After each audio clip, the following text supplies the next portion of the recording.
Dengarkan Zam. Baik, assalamualaikum warahmatullahi wabarakatuh. Selamat pagi anak-anak bapak semuanya. Bagaimana kabarnya? Bagaimana kabarnya? Azam? Alhamdulillah. Luar biasa. Tetap semangat. Allahu Akbar. Iya, bagus. Azam, sini Azam. Azam sama bapak. Azam pakai masker lah. Baik, kali ini Bapak ditemani oleh teman kalian yang bernama siapa? Azam. Ali Azam. Iya, Ali Azam ya.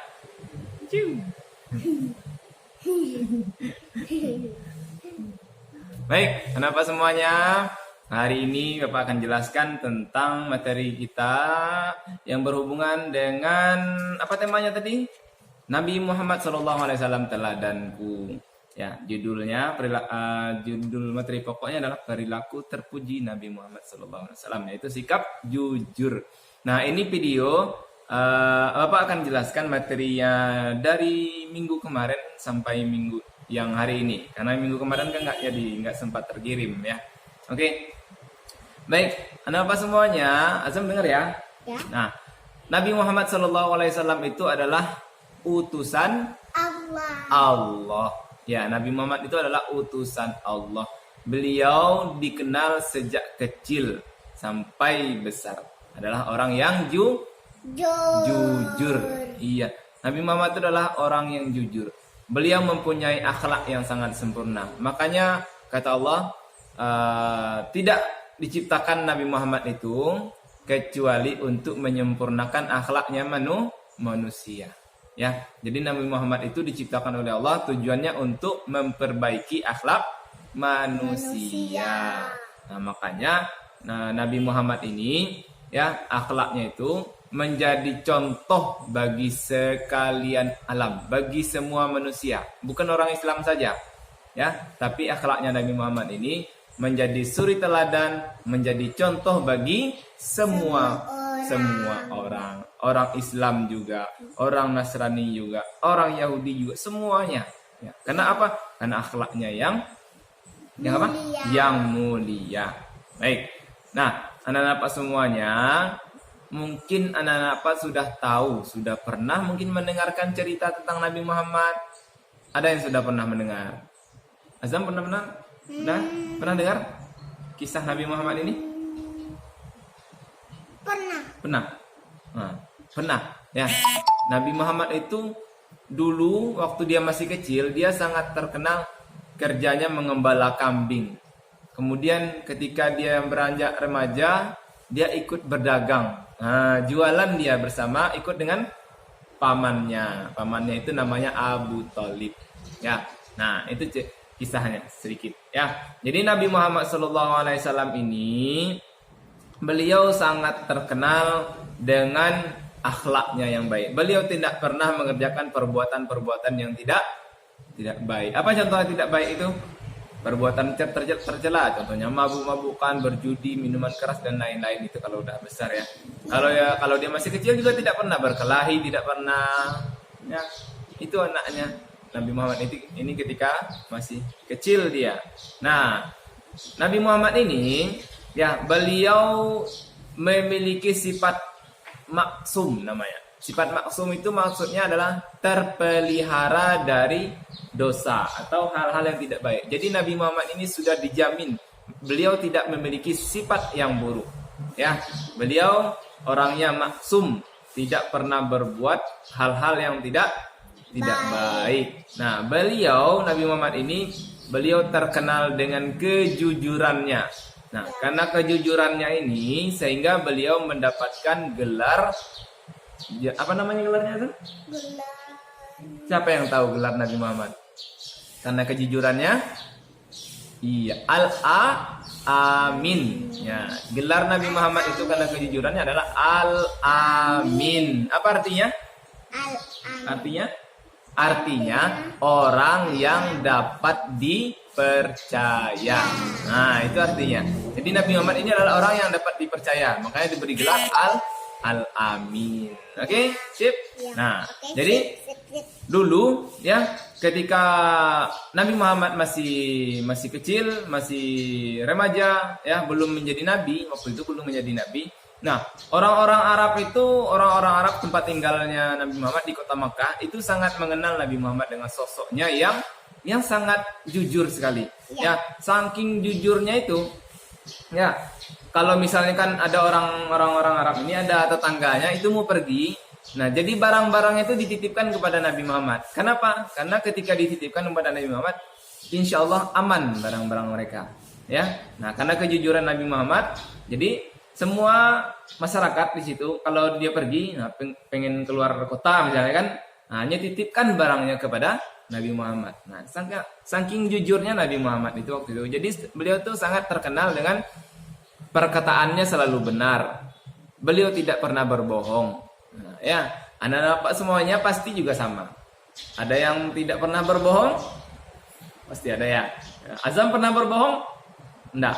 Nah, alhamdulillah. Tapi seketiknya Seketik adanya. Oh, seketik adanya kecil Azam. menonton film Nabi Muhammad. Oh, ya. Nah, jadi kita nggak boleh berbohong. Nabi Muhammad itu nggak pernah berbohong dia waktu kecil. Ya, kalau dikasih jajan, kalau misalnya ada uang balikan lagi. Kalau misalnya diminta uang sama ibu guru, Nana apa? Dan besok bawa uang ya kita untuk infak. Kata Pak ya. Nah, jadi mintanya kepada orang tua juga sama. Minta uang untuk infak hari Jumat, kayak gitu. Tapi kalau bapak misalnya tidak minta hari Jumat, kemudian anak bapak minta uang untuk infak hari Jumat, padahal tidak ada diminta. Nah, itu berbohong namanya. Nah, ternyata untuk jajan ya kan, untuk belanja. Nah, ini ya, jadi kayak gitu ya, nggak boleh berbohong. Ya, kemudian, nah pada suatu ketika, ya jadi ini kisah ya, pada suatu ketika, saking jujurnya Nabi Muhammad ini, saking mulianya akhlak Nabi Muhammad ini, suatu ketika pernah terjadi. Dulu Ka'bah yang di Mekah itu sempat diperbaiki, Zam. Sempat diperbaiki kenapa? Karena rusak. Jadi diperbaiki, kemudian Hajar Aswad, batu yang hitam yang sering dicium itu yang di pojok Ka'bah itu. Nah, itu sebelumnya diangkat karena Ka'bah itu diperbaiki. Nah, setelah diperbaiki Ka'bah itu, tibalah saatnya meletakkan batu Hajar Aswad itu kembali di tempatnya. Dia itu di pojok Ka'bah itu. Tapi apa yang terjadi? Waktu itu semua tokoh, semua orang-orang yang kepala suku lah waktu itu ya. Istilahnya kepala suku lah, tahu kepala suku lah? Para pemuka-pemuka Arab. Ya, orang-orang yang terkenal di kota Makkah itu, mereka berebut untuk meletakkan Hajar Aswad. Nah, model kalau kayak orang Minang, misalnya suku Caniago, inyo yang berhak katanya. Suku Piliang, inyo yang berhak katanya. Suku Melayu, inyo lah yang berhak katanya. Jadi rebutan, semua suku di sana berebut ingin mereka yang meletakkan Hajar Aswad itu di Ka'bah. Tapi apa yang terjadi? Nah, karena ketika itu terjadilah berselisih waktu itu, Zam. Jadi orang-orang tuh ricuh jadinya, timbul keributan jadinya antar kelompok karena mereka mengaku mereka yang paling berhak meletakkan. Nah, akhirnya kemudian dimintalah kepada Nabi Muhammad, mereka sepakat bagaimana kalau kita serahkan kepada Muhammad saja karena beliau pasti adil mengambil keputusan, kata orang-orang Quraisy waktu itu ya. Jadi karena kejujuran Nabi Muhammad itu, akhirnya Nabi Muhammad lah yang memutuskan. Apa yang dilakukan Nabi Muhammad? Diambilnya kain. Nah, kain kayak gini ya contohnya. Kemudian diletakkanlah batu itu. Ini batunya ada. Jadi ini batu, ya ini batu Hajar Aswad itu contohnya. Kemudian Nabi Muhammad taruh di atas kain. Tuh. Setelah ditaruh di atas kain, jatuh. Setelah ditaruh di atas kain, contoh kayak gini, ya. Nah, semua tokoh pemuka Quraisy tadi, semua tokoh kepala suku tadi, ya, memegang masing-masing kain ini. Nah, yang di Siko, suku Caniago, yang di Siko suku Melayu, yang di Siko suku apa namanya? Iliang, yang di Siko suku Koto misalnya kan. Nah, jadi semua suku mereka memegang pinggiran kain itu. Nah, jadinya adil kan? Kalau tadi rebutan, kecek yang di Siko inyo yang berhak, kecek Siko inyo yang berhak. Nah, kini enggak. Kecek Nabi Muhammad, iko kain batu Hajar Aswad diletakkan di tengah-tengah. Ayo sama-sama meletakkannya. Nah, akhirnya itulah yang terjadi, ya. Sama-sama meletakkan batu Hajar Aswad itu dan tidak ada terjadi perselisihan dan mereka sepakat. Ya.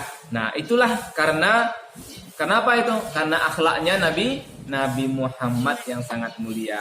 Nah, beliau bisa mengambil keputusan ya dengan adil seperti contoh tadi.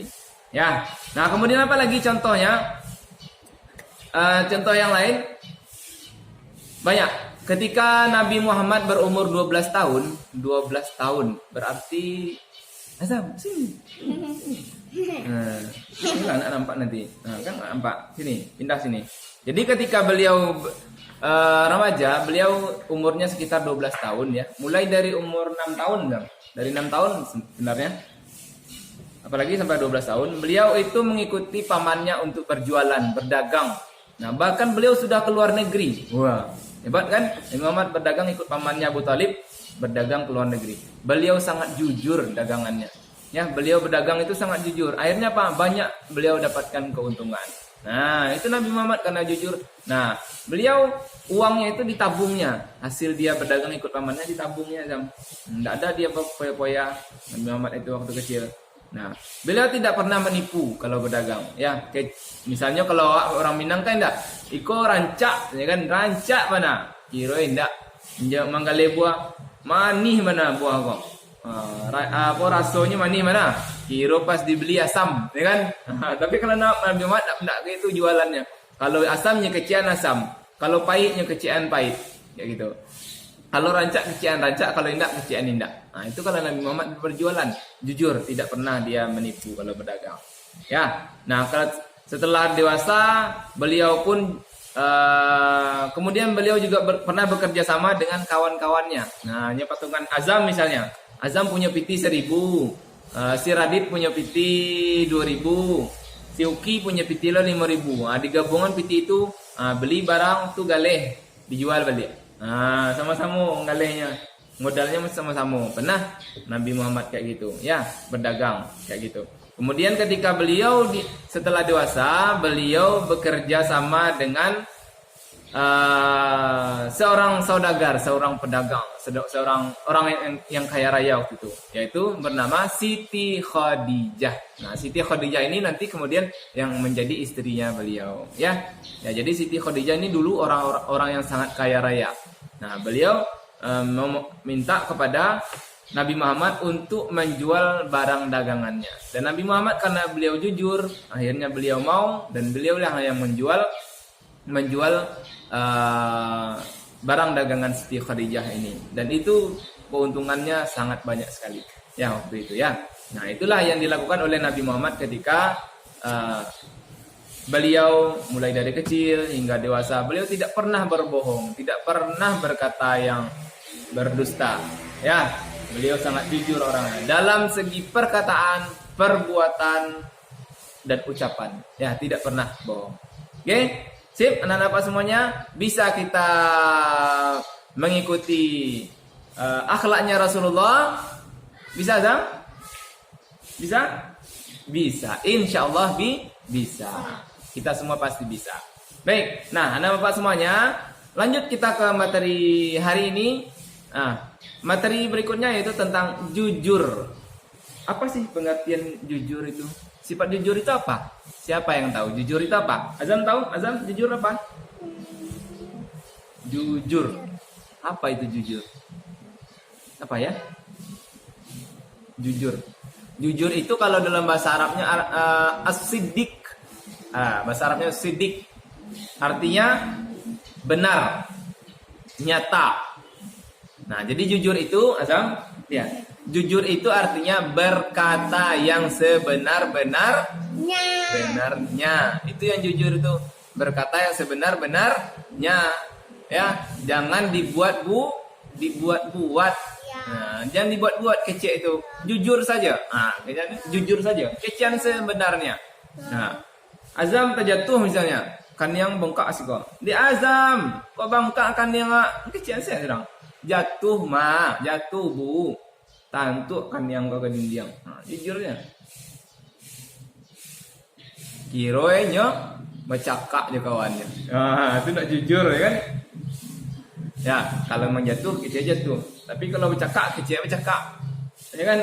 Nah, model yang Pak ceritakan tadi ya, kayak yang Pak ceritakan tadi, kalau minta piti, kecian sebenarnya. Kalau misalnya minta piti untuk infak, kecian minta infak. Kalau minta piti untuk jajan, kecian minta untuk jajan. Nah, jadi jujur adalah artinya berkata yang benar, sebenar-benarnya, tidak boleh ditambah-tambah, tidak boleh dikurangi. Ya, yang sebenar-benarnya saja. Nah, ada istilah secara istilah. Jadi jujur itu banyak pengertiannya. Jujur itu menurut istilah banyak pengertian lainnya. Contohnya, jujur itu bisa diartikan sesuai apa yang dikatakan, apa yang diperbuat. Nah, itu juga jujur. Apa yang kita kecean, apa yang kita kerjakan, itu jujur namanya. Sesuai. Nah, sesuai itu namanya. Kemudian bisa jadi jujur itu sesuai informasi dan kenyataan. Kecek si Azam, si A itu sakit. Kecek contoh, si Azam ngecean si Angga sakitnya. Si Radit ngecean si Azam, si Angga main-main di rumah. Nah, mana yang betul tuh? Nah, ternyata yang betulnya Azam ternyata Angga ternyata sakit. Nah, antara informasi yang didapat sama yang kenyataan, nah itulah yang namanya jujur. Sesuai informasi yang didapat sama kenyataan yang ada. Ya, itu juga jujur namanya. Kemudian ketegasan dan kemantapan hati. Ketegasan dan kemantapan hati, itu juga jujur namanya. Tegas, mantap. Di hati itulah mantap mana gitu. Nggak ragu-ragu. Nah, itu jujur juga namanya itu. Ya, kemudian sesuatu yang baik tidak dicampuri dengan kedustaan. Juga jujur namanya itu. Sesuatu yang baik kemudian tidak dicampur adukkan dengan dusta, tidak dicampurkan aduk dengan kebohongan. Tidak ada bohong-bohong di situ. Ya, itu juga jujur artinya. Jadi yang jelas jujur itu adalah perkataan yang sebenar-benarnya. Itu yang dimaksud dengan jujur. Ya, nah ternyata jujur ini ada 3 macam. Ya, ada berapa macam jujur? Sikap jujur? 3 macam sifat jujur. Ya, yang pertama kata Imam Al-Ghazali, jujur dalam niat. Jujur dalam niat. Nah, apa itu jujur dalam niat? Jujur dalam niat itu adalah maksudnya tidak ada dorongan bagi seseorang dalam segala tindakan dan gerakannya. Tidak ada niatnya mengerjakan sesuatu itu kecuali hanya untuk Allah.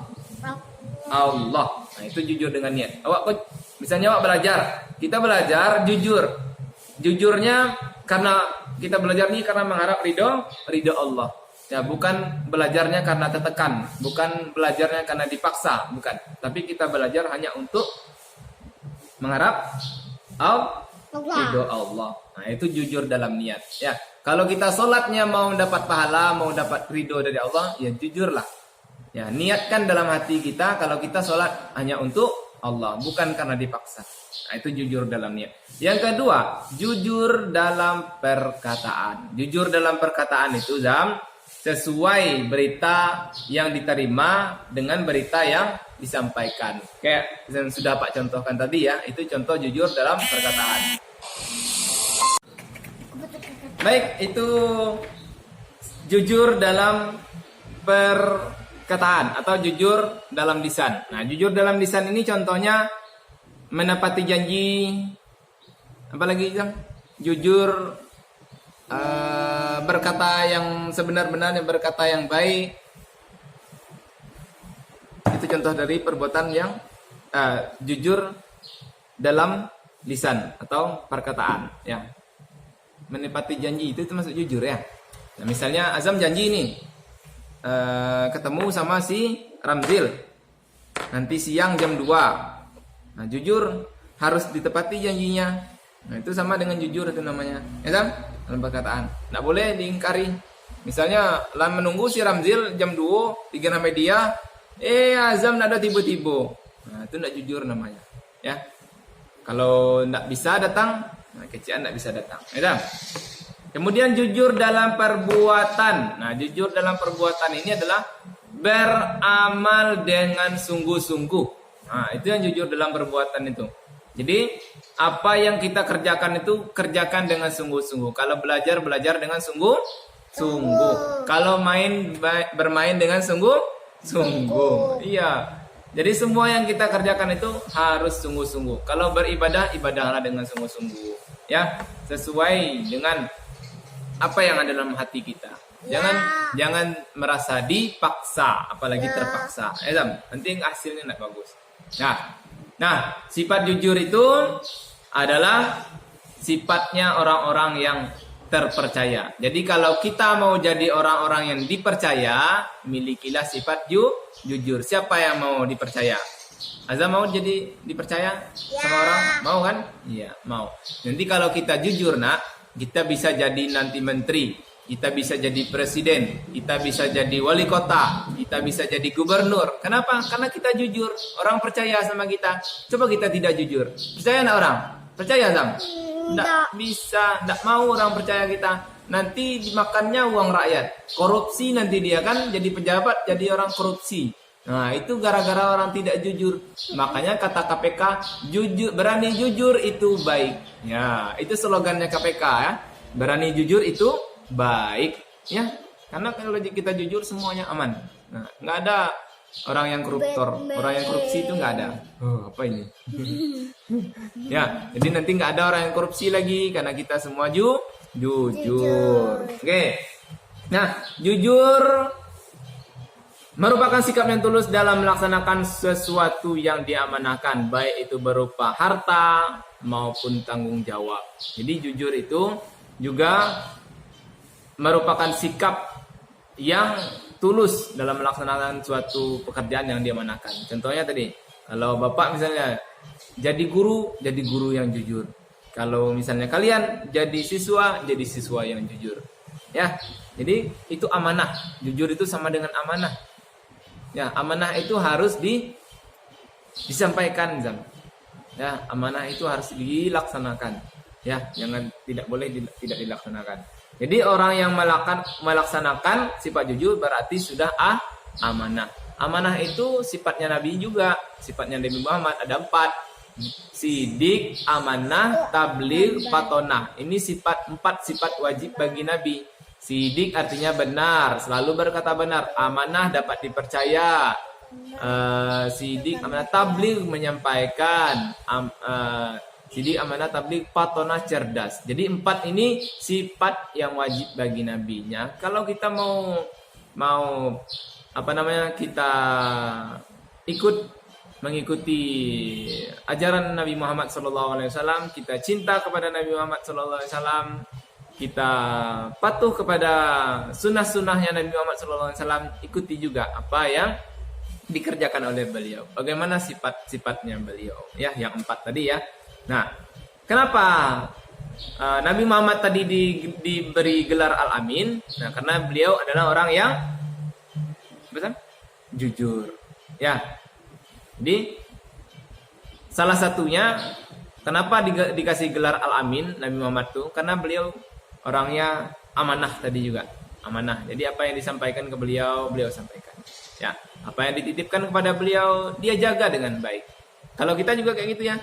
Kalau kawan misalnya menitipkan pensil, menitipkan buku, jaga baik-baik. Kalau kita minjam sesuatu punya teman kita, jaga baik-baik. Ya, itu namanya amanah.